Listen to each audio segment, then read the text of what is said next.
오늘 하나님께서 우리에게 주신 은혜의 말씀은 로마서 5장 12절입니다. 함께 공독합니다.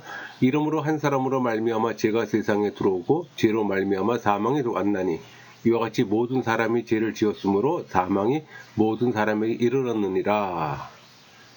오늘 말씀의 제목은 악한 의지를 갖고 태어나는 사람들입니다. 선포되는 말씀을 통해 하나님의 은혜를 경험하는 시간이 되기를 소망합니다. 여러분, 복음을 개인에게 적용시키는 걸 은혜라고 합니다. 그러니까 복음의 핵심은 죄와 예수 그리스도이고, 또 복음의 두 요소는 회개와 죄들의 용서예요. 즉 칭의입니다. 그러니까 칭의로 인해 참된 평화를 가져요. 또 이것은 죄들의 용서로 인해 참된 평화를 얻는 것과 같은 이치입니다. 복음은 죄에 대한 거예요. 죄들을 지적하고 그것의 구원책이 복음이에요. 그러니까 전도자들이 알아야 하는 것은 자기 스스로 죄에 대한 깊은 통찰력을 가져야 된다는 겁니다. 그러니까 자신이 죄와 싸우며 자신을 부인하고 십자가를 지는 삶을 살아야 되는 거예요. 전도자 자신 자체가 십자가 지는 삶을 살지 않는다면 전하는 메시지가 힘이 없죠. 목회자도 마찬가지입니다. 죄와 싸우며 자신을 부인하는 그런 삶을 살지 않는 설교자의 말씀이 파워가 있을까요? 그렇지 않다면 그런 설교자는 죄를 아마 설교할 수도 없을 겁니다. 그럼 복음을 선포하는 게 아니고 강의하는 거예요. 지금 상당수의 많은 목회자들이 강단에서 지금 강의를 하고 있잖아요. 그 설교자가 평생 죄에 대한 묵상과 싸움을 할 때 구속자이신 그리스도를 선포할 수 있는 겁니다. 오늘 로마서 5장 12절 이러므로 한 사람으로 말미암아 죄가 세상에 들어오고 죄로 말미암아 사망이 왔나니 이와 같이 모든 사람이 죄를 지었으므로 사망이 모든 사람에게 이르렀느니라. 그러니까 사도 바울은 그리스도로 인해 새 시대가 시작됨을 설명하기 위해 먼저 옛 창조의 시작에 대한 설명을 합니다. 죄가 세상에 들어왔다는 말은 하나님의 창조가 오염되었음과 또 죄의 세력이 이 세상을 지배하고 있음을 의미하는 거예요. 여러분, 사망은 육체적인 죽음이나 하나님과의 관계 단절, 또 지옥의 형벌로 영원한 죽음을 의미하는 겁니다. 그러니까 사도 바울은 한 사람에 의해 세상에 들어온 죄가 보편성을 지니고 있음을 지금 가르치고 있는 겁니다. 로마서 5장 23절 볼까요? 모든 사람이 죄를 범하였음에 하나님의 영광에 이르지 못하더니, 그러니까 인간에 대한 명확한 설명이 있어야 예수 그리스도에 대한 지식 또는 복음을 접할 수가 있는 거예요. 그래서 초신자에게 인간에 대한 지식을 설명한 후에 그 성경에 나타난 구속주 그리스도에 대한 설명으로 이어져야 되는 거예요. 그 죄에 대한 인식이 없으면은 인간이 죄인이라는 사실을 알지 못하게 되면 그리스도에 대한 필요성을 못 느끼잖아요. 그러니까 그리스도에 대한 지식은 율법과 복음을 통해 알 수가 있어요. 우리 로마서 5장 3장 24절 그리스도 예수 안에 있는 속량으로 말미암아 하나님의 은혜로 값없이 의롭다 하심을 얻은 자 되었느니라. 율법은 성도들에게 규범으로 주셨고 또 그리스도를 예표하는 데 근본적 목적이 있어요. 그러니까 성경 해석이 그리스도를 향한 것이 아니면 그릇된다는 것은 결코 간과해서는 안 되는 겁니다. 여러분, 율법은 구약 성경이고 복음은 신약 성경이라는 고정관념에서 벗어나야 되는 겁니다. 구약 성경 중 율법에서 복음을 발견하고 복음에서 율법의 말씀이 어떻게 해석되었는지 살피는 게 중요해요.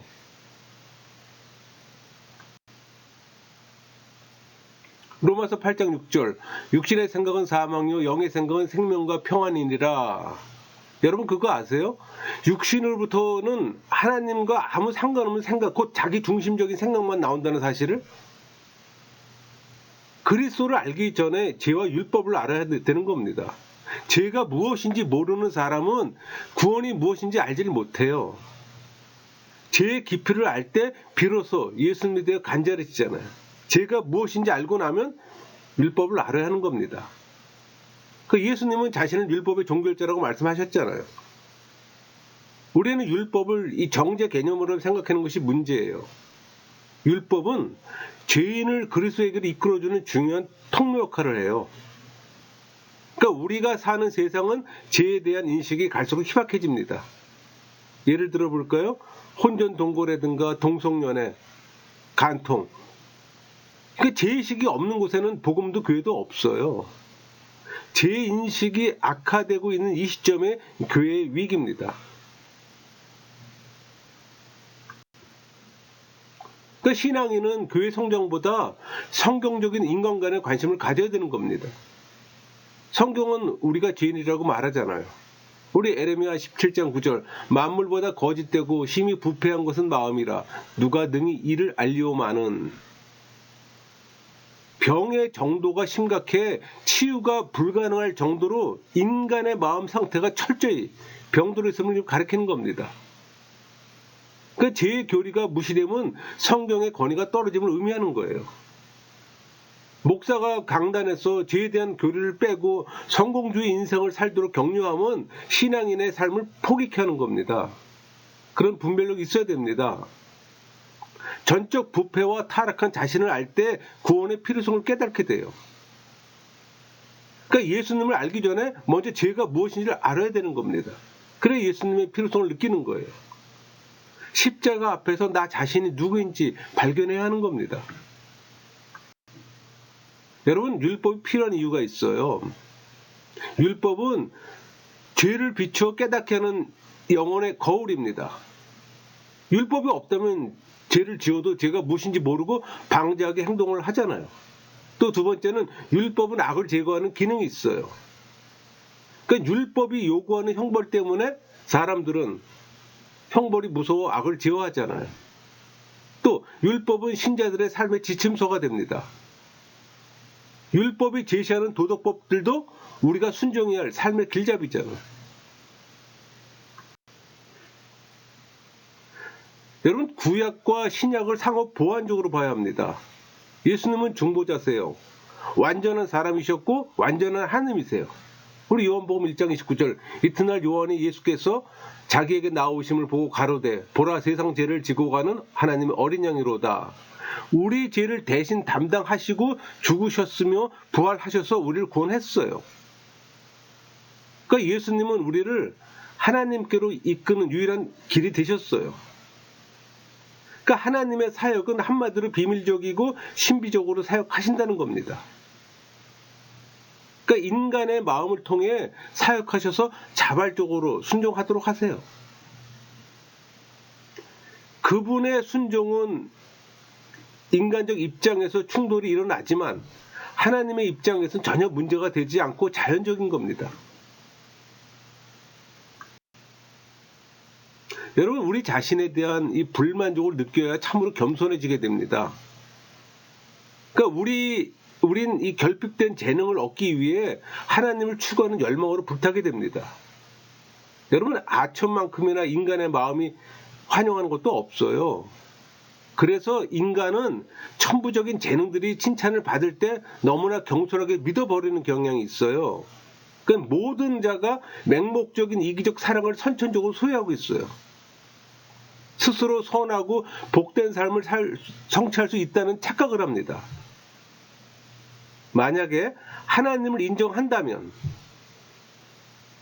만사가 자기 것인 줄 알고 자만하지 않을 겁니다.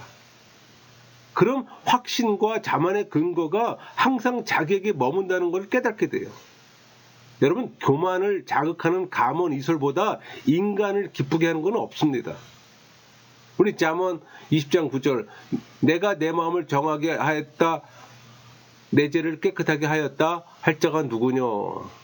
모든 사람에게는 맹목적인 자기애가 있어서 자신이 옳으며 유능하다고 여깁니다. 그렇지 않은 사람 있나요?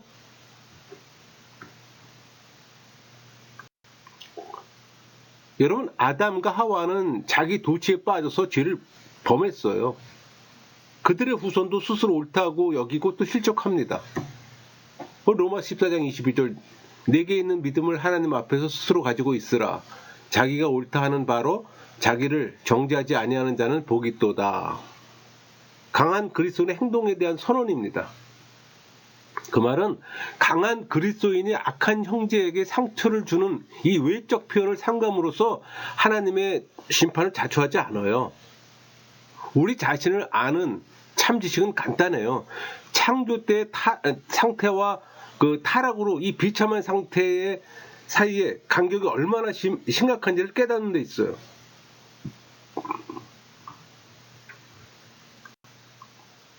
여러분, 심판에 대한 묵상을 하지 않으면 창조된 목적을 생각하는 것과 또 하나님 나라를 추구하는 생각은 불가능해요.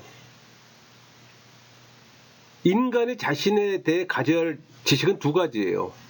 하나가 자신이 창조되고 은사들을 받은 목적을 묵상해야 한다는 겁니다. 이 지식으로 우리는 예배와 미래 삶에 대해 묵상하게 되는 거예요. 한마디로 책임을 인식한다는 겁니다. 또 하나 지식이 있어요. 자신의 능력 또는 능력의 부족을 묵상해야 합니다. 이 부족을 깨달으면 자신이 아무것도 아님을 깨닫게 돼요. 한마디로 말하면 자신의 능력의 한계를 인정하는 것을 말하는 겁니다. 우리 전도서 7장 20절 말씀처럼 선을 행하고 죄를 범치 아니하는 의인은 세상에 아주 없느니라. 명확하잖아요. 우리 창세기 2장 17절, 선악을 알게 하는 나무의 실과는 먹지 말라. 내가 먹는 날에는 정령 죽으리라 하시니라. 선악과를 먹지 말라는 금지는 순종의 시험입니다. 그것을 순종함으로 하나님의 명령의 자발적인 굴복을 증명할 수가 있는 거예요. 그 선악과는 자신의 목에 만족하고 그것 넘어 바라지 못하도록 교훈하는 목적을 갖고 있어요. 그러니까 영생에 대한 소망을 주시겠다는 약속과 선악에 대한 지식의 나무 열매를 맛보는 순간 죽음의 무시무시한 탄핵이 있을 것을 말씀하신 것은 이 믿음을 증명하고 훈련시키기 위함이에요. 그러니까 아담이 하나님의 분노를 일으킨 이 방법을 추론하는 것은 별로 어렵지가 않아요. 교만이 모든 악의 시작이었음을 알 수가 있는 겁니다. 그러니까 아담은 자신의 욕망을 다스렸다면 처음 상태를 유지할 수도 있었어요. 그러나 그렇지 못했잖아요. 그래서 칼빈은 인간의 자기 이해를 두 가지로 봅니다. 하나가 창조된 대로의 하나님의 형상이에요. 또 하나는 타락 이후에 처참한 인간의 모습이에요. 우리 골로새서 3장 10절, 새 사람을 입었으니 이는 자기를 창조하신 이의 형상을 따라 지식에까지 새롭게 하심을 입은 자니라. 에베소서 4장 24절, 하나님을 따라 의와 진리의 거룩함으로 지으심을 받은 새 사람을 입으라. 하나님의 형상은 진리와 순결한 의와 거룩함이에요. 이 두 가지 표준에 의해서 인간은 자기를 이해한다고 주장합니다. 인간의 이성이요 하나님 말씀이에요. 그러니까 복음을 깨닫고 받아들여 새로운 삶을 영위하는 과정, 이것이 아담의 모습을 뒤집어 회복한 상태라는 점이에요. 우리가 복음을 받아들인다는 건 믿음을 갖는다는 얘기고, 새로운 삶을 영위하는 과정은 순종을 말하는 거예요. 그러니까 타락한 인간의 이 불신앙과 불순종이 신앙과 순종으로 바뀌어 구원에 도달하는 거예요. 그러니까 죄란 인간 육체에서만 나온 것이 아니라 오히려 인간의 보다 고상한 부분인 지성, 양심, 이런 의지에서 나오는 거예요. 그런 의미에서 노예 의지를 주장하는 겁니다. 우리 창세기 1장 26절 볼까요? 하나님이 이르시되 우리의 형상을 따라 우리의 모양대로 우리가 사람을 만들고. 그러니까 인간은 창조 때부터 선천적으로 우수한 성품을 갖고 태어났습니다. 그래서 우리가 피조물중에 최고의 걸작품이라고 얘기하는 거예요. 그러니까 하나님은 인간의 마음속에 선에 대한 열망과 또 영생에 대한 이 거룩한 소원을 심어주셨어요. 문제는 아담 타락 이후에 불행하게 된 우리의 처지, 그러니까 인간은 아담의 타락으로 좋은 걸 다 잃었다는 겁니다. 또 인간은 타락으로 하나님에 대한 불신과 또 하나님과 이웃에 대한 사랑 대신에 자기 사랑에 빠지는 거예요. 여러분, 인간을 안다는 것은 창조 때의 성품과 타락 이후의 성품을 알아야 하는 겁니다. 창조 때의 성품은 우수했잖아요. 그러나 타락 이후의 성품은 비참한 모습 그대로입니다. 이런 두 가지 지식을 가진 자만이 타락으로 인해 잃어버린 성품을 회복하기 위해 하나님께 매달릴 수밖에 없는 겁니다. 여러분, 인간은 다른 사람에게 아첨 듣기를 간절히 바라는 마음이 있어요. 겉으로는 겸손한 척 하지만 속으로는 자신을 과신하며 더 나아가 맹목적으로 자신을 사랑해요. 그렇지 않은 사람은 단 한 사람도 없습니다. 그 사람들은 자존심을 세우는 말이라면 거짓말에도 쉽게 빠져들어요. 마음이 교만해져서 또 하나님의 보좌까지 올라갑니다. 하나님께 돌려야 할 공로까지도 가로채요. 그러니까 하나님은 아담에게 자유의지를 주셔서 인격적 순종 받길 원했어요. 그러나 아담과 하와는 어땠습니까? 하나님의 말씀 믿지 않았잖아요. 그 결과 사단의 유혹에 넘어갔잖아요. 결국 복종의 시험을 통과하지 못했다는 겁니다. 그들의 교만으로부터 이 불순종이 잉태되고 원죄로 말미암아 죄가 세상에 들어왔어요. 그 로마서 5장 19절이잖아요. 한 사람이 순종하지 아니함으로 많은 사람이 죄인 된 것 같이 한 사람이 순종하심으로 많은 사람이 의인이 되리라. 죄는 단지 어떤 탐심이 이끌리는 방종이 아니라 적극적 불순종입니다. 죄는 본질상 불신과 배은 망덕에 기인해요. 그러니까 여호와 입에서 나오는 말씀의 길을 닫고 사단에게 창문을 열어주면 사망이 들어오는 겁니다. 그게 예레미야 9장 20절, 21절 말씀이잖아요. 부녀들이여 여호와의 말씀을 들으라. 너희 귀에 그 입의 말씀을 받으라. 너희 딸들에게 애곡하게 하고 각기 이웃에게 슬픈 노래를 가르치라. 무릇 사망이 우리 창문을 통하여 넘어 들어오며 우리 궁실에 들어오며 밖에서는 자녀들을 거리에서는 청년들을 멸절하려 하느니라. 이렇게 증거합니다. 그러니까 피조물이 창조주의 자를 넘보게 되니 말씀을 무시하고 모든 은총을 감사하지 않아요. 그러니까 여호와의 말씀을 떠난 이 야심이 모두 죽음에 이르는 길입니다.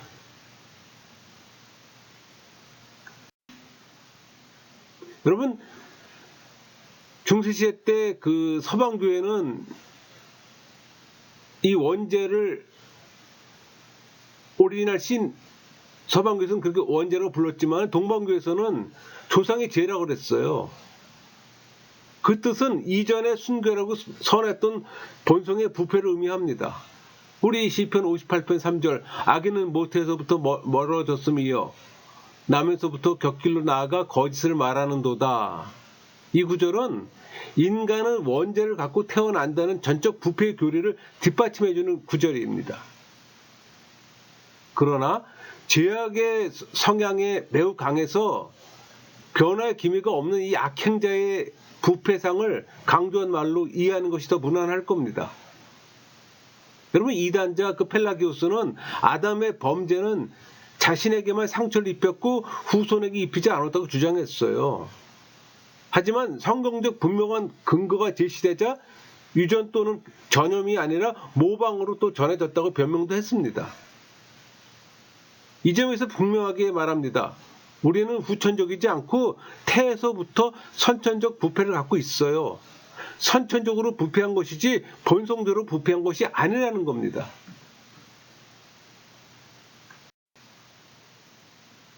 그러니까 원죄의 죄책은 사망의 형벌을 의미합니다. 그리고 이 원죄의 오염은 전적인 무능과 전적인 부패를 포함해요. 그러니까 원죄의 전가는 인격적이면 전체적인 겁니다.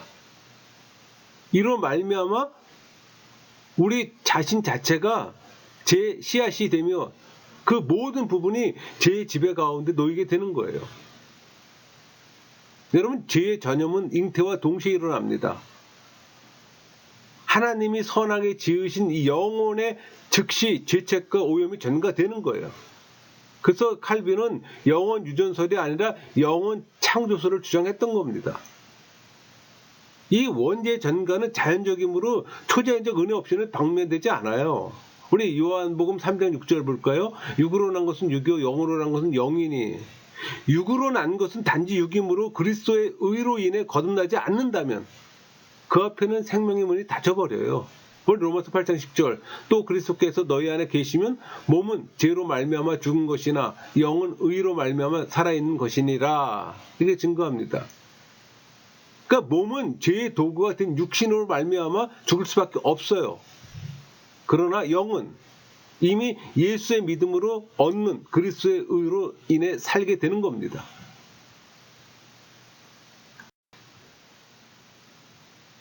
여러분, 성경은 한 사람의 죄로 말미암아 세상의 모든 사람이 더럽히게 되었다고 분명히 증거하잖아요. 또 그런 말미암아 사망이 왔고 모든 사람이 사망에 이르게 된 겁니다. 그러니까 하나님은 멸망해가는 사람들을 불쌍히 여기셔서 친히 구원의 손길을 내미셨어요. 그게 바로 그리스도잖아요. 죄로 인해 멸망당할 수밖에 없는 우리에게 그리스도가 생명을 줄 유일한 희망이 되셨어요. 그런데 아직까지 인간이 선하다는 생각을 가진 사람이 있어요. 부분적으로 타락했을 뿐 여전히 착한 면이 남아있다고 인간의 전적 타락을 부정합니다. 무지의 소치죠. 여러분, 인간은 오성으로부터 의지에 이르기까지 또 영혼으로부터 육체에 이르기까지 전부가 정욕으로 가득 차 있습니다. 이 심령이 새롭게 변화되기 전에는 우리 에베소 4장 24절, 오직 너의 심령이 새롭게 되어, 그러니까 저급한 욕망, 불경건, 교만에 사로잡혀 살 수밖에 없는 거예요. 그게 인간의 본 모습이에요. 사람 전체가 마치 물에 잠기듯이 머리로부터 발끝까지 죄를 면한 부분은 단 한 부분도 없습니다. 그래서 사람으로부터 기인하는 것은 모두 죄로 돌려야 하는 거예요. 인정하기 싫지만 그게 정답입니다. 우리 시편 51편 5절 볼까요? 내가 제약 중에서 출생하였으며 어머니가 제 중에서 나를 잉태하였나이다. 사람은 제 중에 잉태되며 제 가운데 출생해요. 더러운 곳에서 깨끗한 걸 낼 수는 없잖아요. 우리 욥기 14장 4절, 누가 깨끗한 것을 더러운 곳 가운데서 낼 수 있으리까? 하나도 없나이다. 분명히 증거합니다. 최초의 인류에게는 영적 생명이 있었는데 이제 하나님으로부터 멀어짐으로써 그 영혼의 죽음이 들어오는 겁니다. 또 이런 죄의 싹은 모든 피조물에게 다 미쳤어요. 이것은 그것이 본래 순전한 사람을 위하도록 지어졌기 때문입니다. 한 사람으로 말미암아 온 우주의 사망의 저주가 편만하게 되는 거예요. 여러분, 죄는 본성이 아니라 본성의 타락부터 온 겁니다. 죄는 사람의 본질로부터 기원하는 것이 아니라 자신의 자유의지에 따라 지은 죄 행의 결과예요. 죄는 사람의 본질적 속성으로부터 자연히 초래된 것이 아니었어요. 멸망의 원인은 하나님께 있지 않아요. 우리 죄에 있습니다. 사망의 형벌은 우리 육체의 죄가로부터 기인하는 겁니다. 타락한 인류에게는 선천적인 사악함이 있어요. 그것은 최초의 본성으로부터 온 것이 아니에요. 선천적입니다.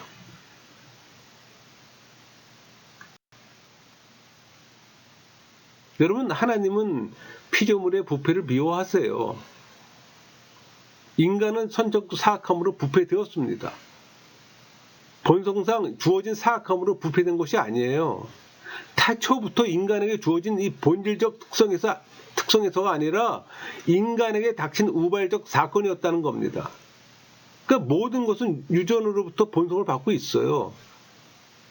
우리 에베소 2장 3절 전에는 우리도 다 그 가운데서 우리 육체의 욕심을 따라 지내며 육체와 마음이 원하는 것을 하여 다른 이들과 같이 본질상 진노의 자녀이었더니 본질상 진노의 자녀였더니 이 말씀을 이해할 수가 있는 겁니다. 부패한 본성이라는 관점에서 하나님의 은혜가 필요한 곳마다 육체를 지배하는 죄들을 선천적이라고 부를 수가 있는 거예요.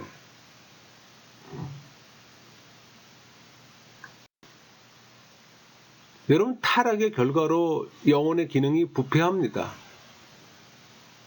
인간의 본성은 변하지 않아요. 인간은 선에 대해서 무능력하고 대신 악에 대해서 능력이 충만해요. 인간이 비참하게 된 것은 죄 때문입니다. 머리끝부터 발끝까지 죄로 물들었어요. 어느 부분만 개조해서 될 일이 아니에요. 우리 에베소 4장 22절부터 24절까지 볼까요?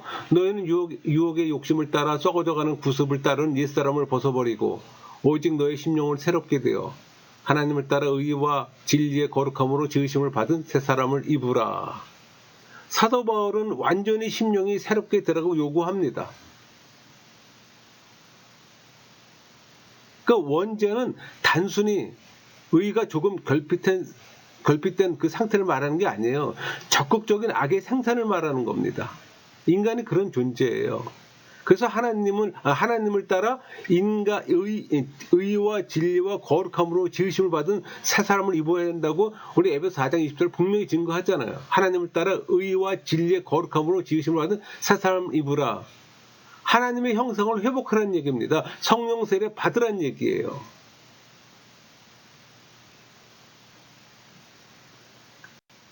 정리할게요. 여러분, 인간에 대한 이 성경적 지식을 알지 못하면 자신에 대해 알지 못하는 미궁 속에 빠져듭니다. 그러니까 성경이 말하는 인간에 대한 지식은 창조시의 인간에 대한 지식에 관해 올바른 개념을 찾을 수가 있어요. 그러니까 창조시 받은 인간성은 아담의 원죄로 말미암아 인간은 저주 아래 놓였습니다. 단 한 사람도 예외가 아니에요. 인간이 죄를 범해 가진 이 본성적인 것이 아니라 그 저주 아래서 자연스럽게 죄를 범하게 되는 겁니다. 누구든 악한 의지를 갖고 태어났어요. 이것을 가리켜 우리는 보통 원죄라고 얘기합니다. 원죄 아래 있지 않은 사람은 단 한 사람도 없어요. 그것을 인정하는 것이 인간에 대한 지식을 얻는 첫걸음이 될 겁니다. 여러분 모두에게 그런 역사가 일어나기를 소망합니다. 말씀을 마치겠습니다.